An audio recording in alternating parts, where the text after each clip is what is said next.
Hi hello नमस्कार. कशा आहात सर्वजण? सर्वांना सर्वप्रथम श्री स्वामी समर्थ.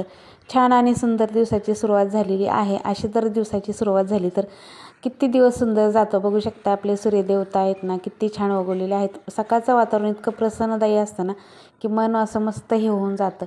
आणि सकाळी सकाळी बघा उगवत्या सूर्याला पाहून आहे ना दिवसाची जर सुरुवात केली तर दिवस खूप सुंदर जातो.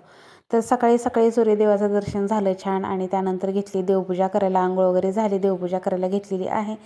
तर आज बागेतली मस्त अशी तुळशी मंजिरी, फुलं, गुलाबाची फुलं, जास्वंद फुलं, ही पिवळी फुलं आणली आणि छान अशी देवपूजेला सुरुवात केली. तुळशीच्या मंजिरी पाहून तर इतकं प्रसन्न वाटत होतं ना, कारण बघा तुळशीच्या मंजिरी ज्यावेळेस आपण देवांना वाहतो ना तर त्यावेळेस खूप छान वाटतं. देवघरामध्ये असं वेगळीच एक ऊर्जा जाणवते.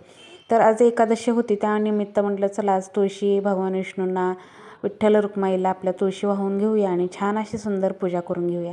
तर देवपूजा झाल्यानंतर खूप भारी, माझी एकादशी तर नसती पण एकादशी निमित्त केलेली सुंदर अशी पूजा. देवपूजा एक आपलं काम म्हणून नाही तर देवपूजा जे आहे ते कर्म म्हणून जर केली ना तर त्याचे खूप सारे आपल्या जीवनामध्ये बदल घडतात. आणि रोजची देवपूजा मनापासून सातत्याने जर केली तर आपल्या जीवनामध्ये सकारात्मक बदल घडतात.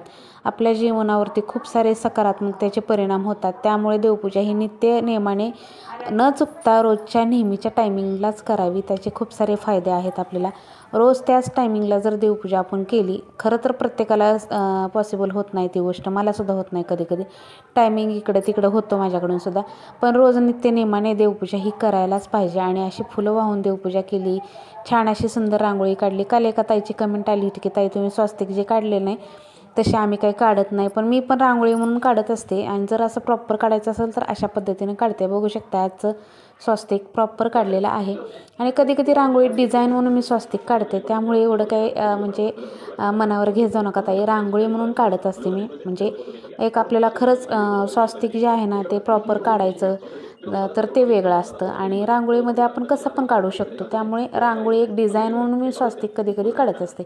इकडे छान असा उंबरा वगैरे पुसून घेतला. आता उंबऱ्यावरती सुद्धा डिझाईन वगैरे काढली थोडीशी आणि गोपद्म काढून घेतली. गोपद्म जे आहेत ते उंबऱ्यावरती जरा बारीकच काढत असते कारण उंबरा आहे आपला छोटा. त्यानंतर दारामध्ये सुंदर अशी सुरेख रांगोळी काढून घेतली. आणि ही रांगोळी बघा खूप मला आवडते. कमळाच्या रांगोळी मला फारच आवडतात.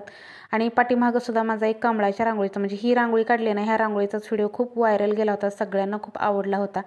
चला तर आजचा व्हिडिओ असा होता. कसा वाटला हा नक्की कमेंटमध्ये सांगा. आवडला तर लाईक करा, शेअर करा. चॅनलवर जर नवीन असेल तर चॅनलला सबस्क्राईब करा. चला तर भेटूया आपण उद्याच्या छानशा सुंदर व्हिडिओसोबत. तोपर्यंत सर्वांना श्री स्वामी समर्थ.